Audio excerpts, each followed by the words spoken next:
अल्हम्दुलिल्लाहि रब्बिल आलमीन वस्सलातु वस्सलामु अला सय्यिदिल मुरसलीन अम्मा बाद फ़अऊज़ु बिल्लाहि मिनश शैतानिर रजीम बिस्मिल्लाहिर रहमानिर रहीम अस्सलातु वस्सलामु अलैका या रसूलल्लाह व अला आलिका व अस्हाबिका या हबीबल्लाह अस्सलातु वस्सलामु अलैका या नबिय्यल्लाह व अला आलिका व अस्हाबिका या नूरल्लाह। মাদানী চ্যানেলের দর্শক, অনুষ্ঠান শানে নজুলে আপনাদেরকে স্বাগতম জানাচ্ছি। আল্লাহ রাব্বুল আলামিন আমাদের সকলকে কোরআনে মাজিদ, ফুরকানে হামিদ এবং পবিত্র হাদিসসমূহের এবং এগুলোর শিক্ষা অনুযায়ী জীবন পরিচালনা করার তৌফিক দান করুন। আমাদের প্রিয় নবী সাল্লাল্লাহু আলাইহি ওয়ালিহি ওয়াসাল্লামের রাতে আকদাসের উপরে দরুদ শরীফ পাঠ করার অধিক ফজিলত রয়েছে। তার মধ্যে একটি রিওয়ায়াত যে রাসূলুল্লাহ সাল্লাল্লাহু আলাইহি ওয়াসাল্লাম ইরশাদ করেছেন, জুমার দিন যে আমার উপরে 100 বার দরুদ পাঠ করে আল্লাহ তার 100টি উদ্দেশ্য পূরণ করবেন। তার মধ্যে 30টি চাহিদা দুনিয়াবি আর 70টি চাহিদা আখিরাতের আল্লাহ আপন রহমত থেকে পূর্ণ করে দিবেন। আল্লাহ করিম আমাদের সকলকে অধিক হারে দরুদ ও সালাম পাঠ করার তৌফিক দান করুন। صلوا على الحبيب صلى الله تعالى على محمد صلى الله عليه وآله وسلم صلاة وسلاما عليك يا سيدي يا رسول الله وعلى آلك وأصحابك يا حبيب الله। মাদানী চ্যানেলের দর্শক, এই অনুষ্ঠানে আমরা বিশেষ করে কোন একটি আয়াতে মুবারকা আর তার কিছু প্রেক্ষাপট, কোন কারণ যেটাকে সাবাবে নজুল আর এটাকেই শানে নজুল বলা হয়ে থাকে, যে সে আয়াতে মুবারকা যে যার শুরুতে কোনো প্রশ্ন উত্থাপিত হয়েছে অথবা কোনো আপত্তি উঠে এসেছে তার জবাব দেওয়া হয়েছে, কখনো কাফেরদের পক্ষ থেকে আসা আপত্তিসমূহের উত্তর দেওয়া হয়েছে, আর কখনো সাধারণভাবে ঈমানদারগণ এসে কিছু প্রশ্ন করত, তাদের প্রশ্নের উত্তরে কোরআনের সে আয়াতগুলো নাজিল হতো, আর কখনো কোনো বিষয় সামনে আসলে তো আয়াত নাজিল হতো। আজকে যে আয়াতে মুবারকা রয়েছে সূরা নিসা ৫ম পারার আয়াতে মুবারকা, আর সেখান থেকে আজ আমরা দরস শুনব। শুরুতে সে আয়াতে মুবারকার তেলাওয়াত আল্লাহ রাব্বুল আলামিন কুরআনে পাকে ইরশাদ করেছেন, ওয়ালা তাতামান্নাউ মা ফাদ্দালাল্লাহু বিহি বা'দাকুম আলা বা'দ লিররিজালি নাসীবুম মিম্মা ইকতাসাবু وللنساء نصيب مما اكتسبنا واسألوا الله من فضله إن الله كان بكل شيء عليما। ইরশাদ করলেন, আর তোমরা সেই বস্তুর আকাঙ্ক্ষা করো না যেটা আল্লাহ তোমাদের মধ্যে একে অন্যের উপর ফজিলত দান করেছেন। পুরুষের জন্য তাদের আমলই তাদের অংশ, আর মহিলাদের জন্য তাদের আমল থেকেই অংশ রয়েছে, আর আল্লাহর কাছে তার ফজিলত তালাশ করো। নিঃসন্দেহে আল্লাহ প্রত্যেক বিষয় সম্পর্কে অবগত রয়েছেন। এই আয়াতে মুবারকার মধ্যে অনেক বড় একটি স্পষ্ট হুকুম আর সাধারণভাবে মস্তিষ্কে উত্থাপিত হয় এমন একটি প্রশ্নের উত্তর দেওয়া হয়েছে। এই আয়াতকে সামনে রেখে যে যার মধ্যে মানুষ বিভিন্নভাবে বিভিন্ন রকম পেরেশানির মধ্যে থাকে, যদি এই আয়াত বুঝে আসে, তার অর্থ বুঝে আসে, তো তার অর্ধেক পেরেশানি বরং পুরো পেরেশানি দূর হয়ে যাবে। ইরশাদ করলেন, ولا تتمنوا ما فضل الله به بعضكم على بعض। তোমরা আকাঙ্ক্ষা করো না তার যা আল্লাহ তোমাদের মধ্য থেকে কাউকে কারো উপর ফজিলত দান করেছেন, তার উপর তোমরা আকাঙ্ক্ষা করো না। এখন এই আয়াতে মুবারকা রয়েছে, এতে এই বিষয়ে চাহিদা রাখতে নিষেধ করেছেন। অর্থাৎ যখন মানুষ অন্য কারো কাছে কোনো নিয়ামত দেখে, সেই নিয়ামত দেখার পরে তার অন্তরের ভিতরে এমন আকাঙ্ক্ষার সৃষ্টি হয়। কেমন আকাঙ্ক্ষা তৈরি হয়? তার অন্তরে যে চাহিদার সৃষ্টি হয়, যে আকাঙ্ক্ষার সৃষ্টি হয়, সেটা দুই ধরনের। প্রথমত এই রকম, যে সেটা চায়, অথবা তার অন্তরে এই খেয়াল উদ্রেক হয় যে এই নিয়ামত তার কাছ থেকে ছিনিয়ে নেওয়া, আর আমি এটা পেয়ে যাব। আর অনেক সময় এভাবে আকাঙ্ক্ষা সৃষ্টি হয়, আর তা হচ্ছে এমন যে সামনের ব্যক্তির কাছে এটা থাকুক, কিন্তু আমিও যেন পেয়ে যাই। এই দ্বিতীয়টি তো ঠিক আছে, আর এই ব্যাপারে এটার অনুমতি তো ইসলাম দিয়েছেন। কিন্তু যেটা প্রথমে বলা হয়েছে যে অমুকের নিয়ামত তার থেকে যেন চলে যায় আর আমি যেন পেয়ে যাই, সে সেখান থেকে মাহরুম হয়ে যাবে আর আমাকে দেওয়া হবে, এটাকে বলা হয় হাসদ। আর এটা না জায়েজ, হারাম এবং গুনাহের কাজ। আর আপনাদের আশেপাশে দেখুন, এই ধরনের অনেক আকাঙ্ক্ষা রয়েছে, অনেক চাহিদা রয়েছে। মানুষ এমন চাহিদার মধ্যে শুধু শুধু নিজেকে ফেলে রাখে যে অমুকের এই জিনিস যেন আমি পেয়ে যাই, সেই যেন মাহরুম হয়ে যায়। এভাবে কোনো বস্তুর আকাঙ্ক্ষা রাখা, এই চাহিদাকে আমাদের জন্য নিষেধ করে দেওয়া হয়েছে। যে আল্লাহ সে নিয়ামত দান করেছেন, যিনি দিয়েছেন তিনি আল্লাহ, এখন এই আপত্তি কিসের? যদি এই পয়েন্টে দেখি তাহলে এই আপত্তি মূলত কিসের? যখন যে জাত দান করেছেন তিনি আল্লাহ, তো এখন তার উপর এভাবে প্রশ্ন উত্থাপন করবে না, এমন চাহিদা আকাঙ্ক্ষাও করবে না যেটা মানুষকে গুনাহের মধ্যে পতিত করে। এই জন্য প্রত্যেক ব্যক্তিকে নিজের বিবেচনায়, দিন কিংবা দুনিয়াবি বিবেচনায়, যদি কোনো নিয়ামত তাকে দান করা হয়, ঠিক আছে, তার উপর আল্লাহ উপর রাজি থাকবেন। আর এই নিয়ামত যদি অন্য কেউ পেয়ে যায়, তার উপরও রাজি রয়েছেন। কোনো বিষয়ে এভাবে আরজু করা, তামান্না করা, এতে ইসলাম অনুমতি দেয় না। ঘটনা এভাবে হল যে কিছু মহিলারা রাসূলুল্লাহ সাল্লাল্লাহু আলাইহি ওয়াসাল্লামের কাছে এসে আরজ করল। এটা এই আয়াতের শানে নজুল, সবেবে নজুল তার বর্ণনা করা হয়েছে। ওনারা বললেন যে কুরআনে পাকের মধ্যে ইরশাদ করা হয়েছে লিযাকারি মিসলু হাযিল উনসায়াইন।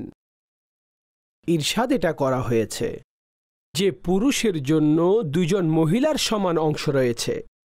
এসে আরজগুজার হল, ইয়া রাসূলুল্লাহ সাল্লাল্লাহু আলাইহি ওয়াসাল্লাম, মৃত ব্যক্তির সম্পদের মধ্যে পুরুষের অংশ মহিলাদের দ্বিগুণ, অর্থাৎ যতটুকু একজন মহিলা পাবেন তার দ্বিগুণ পুরুষ পাবেন।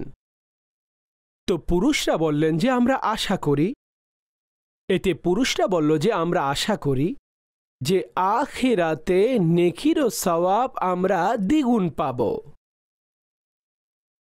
মহিলারা তার জবাবে বলল, আচ্ছা, যদি এমন হয় আপনারা নেকির মধ্যেও ডাবল সওয়াব পাবেন, তো অতঃপর যে গুনাহ সংগঠিত হবে আমরাও এই আশা রাখি যে আমরা পুরুষদের থেকে কম সাজা পাব, আমরা পুরুষের অর্ধেক সাজা পাব। তারা এইভাবে এই বিষয়ে কিছু প্রশ্ন তুলে ধরল। তখন এই আয়াত নাজিল হলো, যাতে বলা হয়েছে আল্লাহ যাকে যেই ফজিলত দান করেছেন সেটা গুরুত্বপূর্ণ হিকমত। বান্দার উচিত হচ্ছে তার ফয়সালার উপরে রাজি থাকা। রাজাবিল কাজা এর কাইফিয়ত, এটা মানুষের মধ্যে থাকা আর এই অবস্থার সাথে অবস্থান করা, এটা মানুষকে পরিপূর্ণ মানুষে পরিণত করে, কামিল মুমিন বানিয়ে দেয়। তো সেই মহিলাদেরকে এই বিষয়ে নিষেধ করে দেওয়া হয়েছে যে এই আলোচনা, এই প্রশ্ন, এই বিষয় যেন উত্থাপিত না হয় যে কিয়ামতের দিন পুরুষ দ্বিগুণ সাজা পাবে, আমাদের অর্ধেক হবে না। এটা দুনিয়ার এই সংক্রান্ত বিষয়, আর এটা সম্পত্তি আর সম্পদের বিষয়। রব যার জন্য হুকুম দেন সেটা ফরজ হুকুম হিসেবে সাব্যস্ত হয়। হিকমত আমাদের মস্তিষ্কের মধ্যে আসবে, হিকমত আমাদের আকলের মধ্যে আসবে, এটা জরুরি নয়। যদি বুঝেও না আসে, এটার উপর আমাদের রাজি থাকতে হবে যে রবের এটা হুকুম। এটার আরেকটি শানে নজুল বর্ণনা করা হয়েছে, আসুন সেটাও শুনি।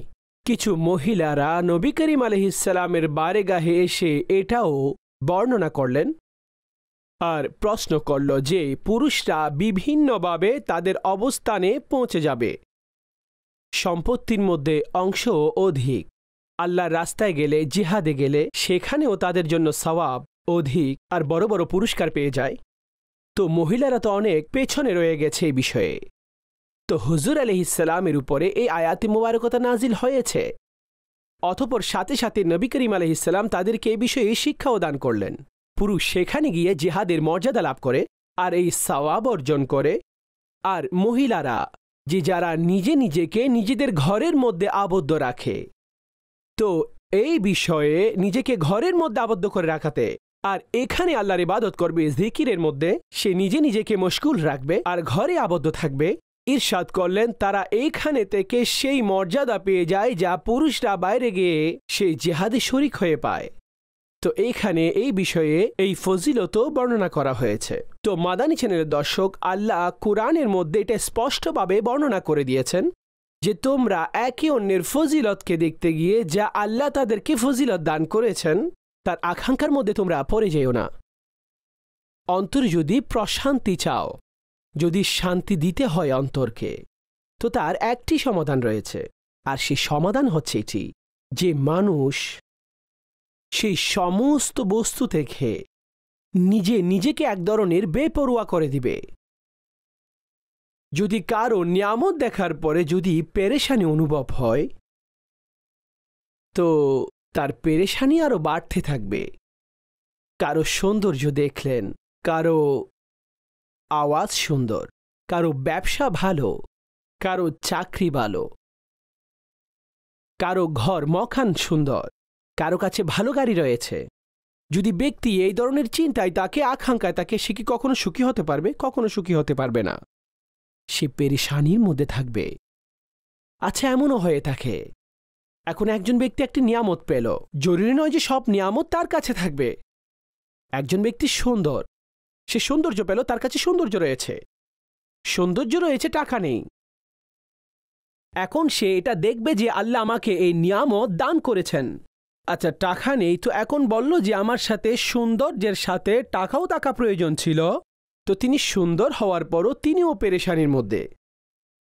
টাকাওয়ালা আসলো, কিন্তু তার কাছে অন্য কোনো নিয়ামতের কমতি রয়েছে।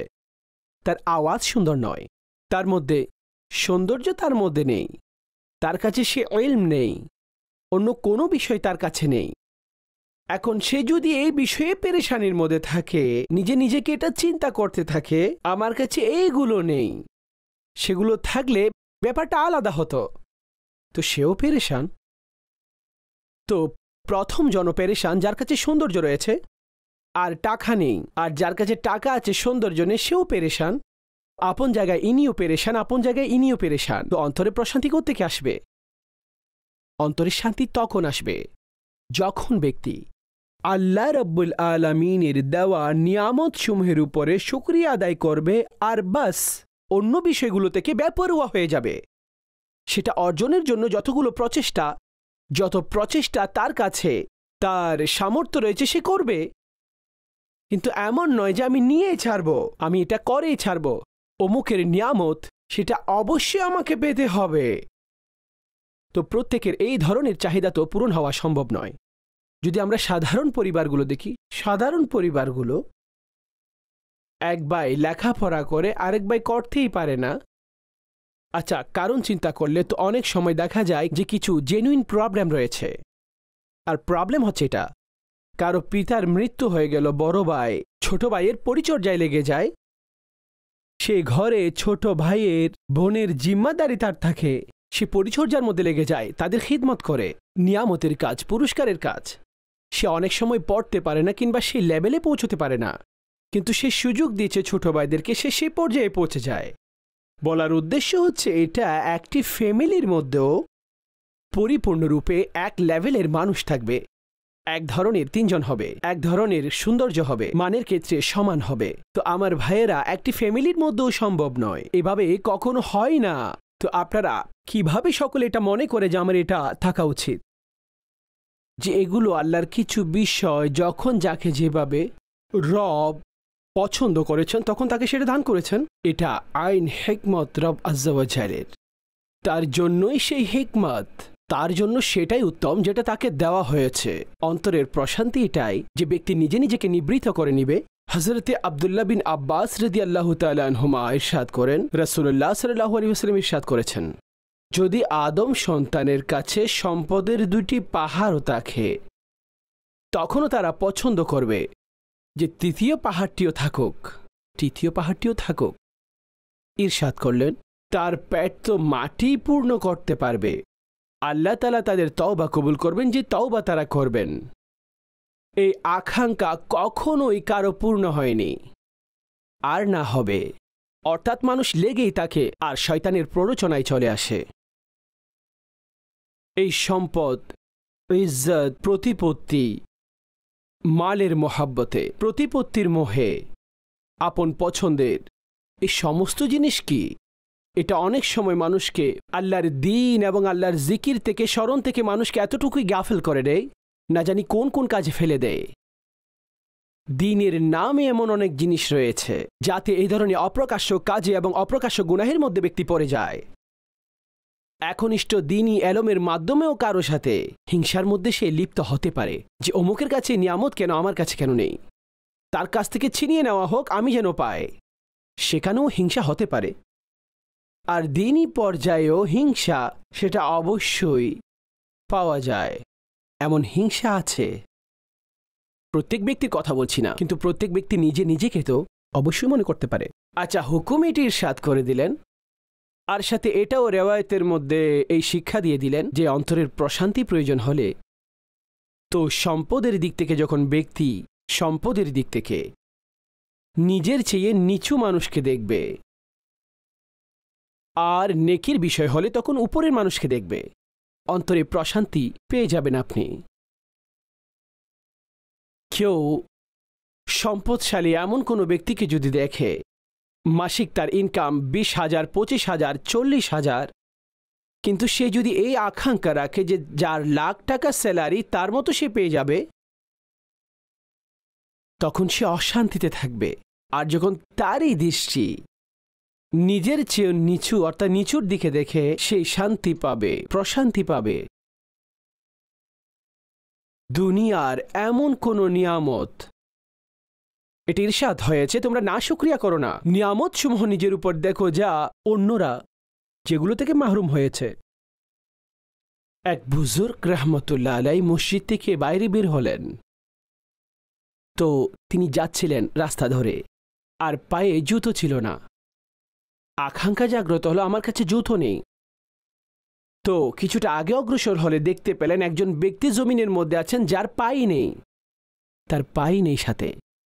তিনি ভয় পেলেন, আল্লাহর বারগাহে তওবা করলেন, হে আল্লাহ ক্ষমা করুন, আমার কাছে তো পা হলেও আছে, জুতো নেই, পা তো আমার কাছে আছে, ওনার কাছে পাও তো নেই, তার পাই কাটা।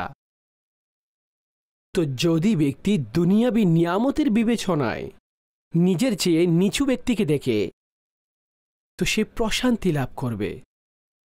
আর যদি দ্বীনি বিবেচনায় আমাদেরকে শিক্ষা দেওয়া হয়েছে, যদি নেকির বিষয় হয় নিজের থেকে উপরের জনকে দেখো, 2 ওয়াক্ত আদায়কারী তাকে দেখবে না যে 1 ওয়াক্তও পড়ে না। আর মানুষ তাকে দেখে প্রশান্তি লাভ করে যে তাকে দেখুন যে 5 ওয়াক্ত পড়ছে, আর সে 5 ওয়াক্তওয়ালা তাকে দেখবে যে সাথে সাথে আরও বেশি নেক আমল করছেন। তো এই 2 ওয়াক্ত আদায়কারী যদি তার আশেপাশে এমন লোককে দেখে যে সেই এখান থেকে ফিরে আসবার, শয়তানও তাকে ধোঁকা দিবে যে শুধু 2 ওয়াক্ত পড়ো। 1 ওয়াক্ত জেনে বুঝে ছেড়ে দেওয়া গুনাহ, নাজায়েজ এবং হারাম। এখন 2 ওয়াক্ত আদায়কারীর এই দিকে দেখা উচিত যে তিনিও তো কারবার করছেন, বিজনেস করছেন আপনার সাথে, তিনিও আপন ফ্যামিলি চালাচ্ছেন, তিনিও তো যাচ্ছেন, তিনিও তো নামাজ পড়ছেন। আপনিও নিজে নিজেকে তৈরি করুন, 5-এর দিকে আসুন, 5 ওয়াক্তের জন্য আরও উপরের দিকে, অধিক নেকির দিকে যান। তো এটা অন্তরকে আরও এই বিবেচনায় উৎসাহ দেওয়া হয়েছে আমাদের, যে তার অন্তরে এই আকর্ষণ থাকা উচিত, তার অন্তরে এই আকাঙ্ক্ষা বৃদ্ধি হওয়া উচিত। আয়াতের মধ্যে আমাদেরকে যে দরস দেওয়া হয়েছে, ওয়ালা তাতামান্নাউ মা ফাদ্দালাল্লাহু বিহি বা'দাকুম আলা বা'দ লিররিজালি নাসীবুম মিম্মা ইকতাসাবু ওয়া লিন-নিসাই নাসীবুম মিম্মা ইকতাসাবনা। ইরশাদ করলেন, আকাঙ্ক্ষা রেখো না সেটা যেটা আল্লাহ ফজিলত দিয়েছেন তোমাদের মধ্য থেকে, একের উপর অন্যকে যে ফজিলত দিয়েছেন সেটার আকাঙ্ক্ষা করো না। অতঃপর বললেন, পুরুষের জন্য সেটা রয়েছে যা সে অর্জন করেছে।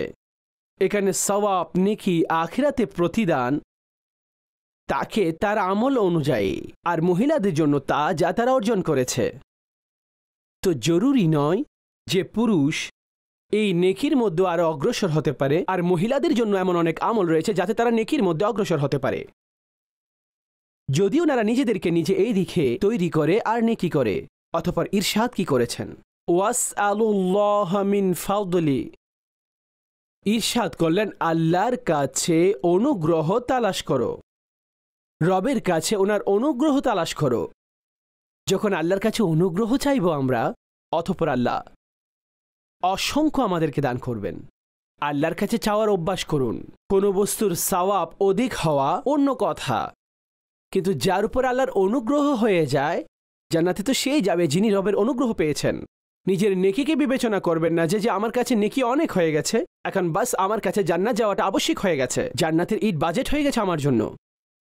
আমল সে অবশ্যই করেছে, কিন্তু জান্নাতে প্রবেশ সেটা আল্লাহর অনুগ্রহে, আর তার জন্য পদ্ধতি এই আমলকে বর্ণনা করা হয়েছে। আমল করুন, আমল থেকে আপনি আপনাকে দূরে রাখবেন না, কিন্তু তারপরও বলা হয়েছে রবের অনুগ্রহ তালাশ করো, জান্নাতের জন্য রবের কাছে দোয়া করো, আর জান্নাতুল ফেরদাউসের জন্য রবের কাছে দোয়া করো। দোজখ থেকে নিজেকে বাঁচানোর জন্য রবের কাছে প্রার্থনা করুন, যে যখন ব্যক্তি জাহান্নাম থেকে বাঁচার দোয়া আল্লাহর কাছে করে, পানাহ চায় আর জান্নাত অর্জনের জন্য দোয়া করে, তো রব অবশ্যই তাকে অনুগ্রহ করেন। তো দিনই বিষয় হোক কিংবা দুনিয়াবী বিষয় হোক কিংবা প্রতিদিনকার কোনো বিষয় হোক, আল্লাহর কাছে আল্লাহর অনুগ্রহ তালাশ করুন, যে হে আল্লাহ আপনি আপনার অনুগ্রহ করুন, আপনি আপনার করম করুন। যখন রবের ফজিলত এবং করম একসাথে হয়ে যাবে, অতঃপর ইনশাআল্লাহ দুনিয়াবী বিবেচনায়ও প্রশান্তি এবং দৃঢ়তা লাভ করবেন, আর আখিরাতেও প্রশান্তি এবং দৃঢ়তা লাভ করবেন। বরকত এবং আধিক্য এই বিষয়ের নাম নয় যে সম্পদ অধিক জমা হয়ে যাওয়া, আর ব্যক্তি বলে যে আমি অনেক বড় ধনী হয়ে গেছি, এটা বরকত এই বস্তুর নাম নয়। বরকত নাম হলো ব্যক্তি অনুগ্রহের সম্পদ পেয়ে গেলে যা পেয়েছেন তাতে অন্তর থেকে সে সন্তুষ্ট থাকবে, খুশি থাকবে।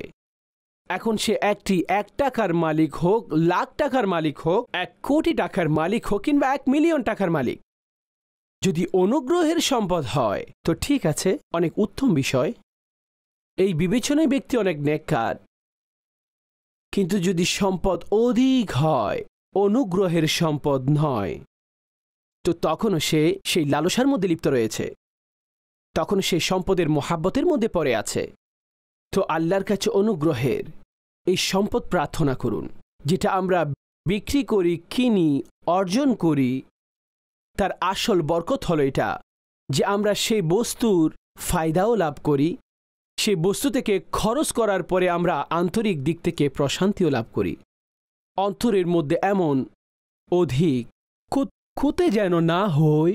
রাসূলুল্লাহ সাল্লাল্লাহু আলাইহি ওয়াসাল্লাম ইরশাদ করেছেন যে 4টি বস্তু যে পেয়ে যায়, ইরশাদ করলেন দুনিয়া এবং আখিরাতের উত্তমতা যদি সে পেয়ে যায়, যে 4টি বস্তু পেয়ে যায় তার মধ্যে কি রয়েছে? কলবুন শাকিরুন, শুকরিয়া জ্ঞাপনকারী অন্তর যে পেয়ে যায়, অন্তরের দিক থেকে সে প্রশান্তি পাবে, শুকরগুজারপূর্ণ অন্তর। আর লিসানুন যাকিরুন, সেই আল্লাহর জিকিরকারী জবান পেয়ে গেলে জবানে জিকির থাকবে। ওয়াবাতানুন সাবিরুন, আর সবরকারী তার শরীর হবে, সবরকারী তার শরীর হবে। আর চতুর্থ বিষয়, রাসূলুল্লাহ সাল্লাল্লাহু আলাইহি ওয়াসাল্লাম এখানে বিশেষ করে স্ত্রীর সাথে সম্পর্কিত কথা বলেছেন, যে এমন স্ত্রী যদি সে পেয়ে যায় যার নফস আর স্বামীর সম্পদের মধ্যে গুনাহের তালাশি সে হবে না, অর্থাৎ তাতে খেয়ানতকারী হবে না, নেককার স্ত্রী পেয়ে যাওয়া। ইরশাদ করলেন যে তার সম্পদের মধ্যেও খেয়ানত করবে না, আর নিজের মধ্যে নিজের নফসের ক্ষেত্রেও কোনো খেয়ানত করবে না। যে পুরুষ এই 4টি বিষয় পেয়ে গেল, সে দুনিয়া এবং আখিরাতের উত্তমতা পেয়ে গেল। আর পুরুষদেরকে শিক্ষা দেওয়া হয়েছে, তোমাদের মধ্যে শ্রেষ্ঠ হচ্ছে সে যে তার স্ত্রীর কাছে শ্রেষ্ঠ। ইরশাদ করলেন আমি তোমাদের সবার মধ্যে সর্বশ্রেষ্ঠ। তো উত্তম চরিত্র যদি চেক করতে হয় তাহলে এটাও একটা উত্তম উদাহরণ। সর্বোপরি মাদানী চ্যানেলের দর্শক, নারী এবং পুরুষের বিবেচনায় সেই প্রশ্নসমূহ যা বারেগাহি রিসালাতে যা কিছু হয়েছে আর সেগুলোর প্রেক্ষাপটের সাথে এই আয়াতে মুবারকা, তার শানে নজুল এবং আরও কিছু তার সাথে তফসিরের বাক্যসমূহ এখানে আরজ করেছি। রব্বে করিম আমাকে আপনাকে আমল করার তৌফিক দান করুন। অন্তরের দিক থেকে আমাদের এমন প্রশান্তি নসিব করুন যে আমরা আল্লাহ রব্বুল আলামিনের বন্টনের মতো রাজি রয়েছি, আর রাজি থাকা উচিত। আল্লাহ আমাদের সকলকে আপন হেফাজতে রাখুন। ফি আমানিল্লাহ। আমিন। বিজাহিন নবীল আমিন সাল্লাল্লাহু আলাইহি ওয়াসাল্লাম।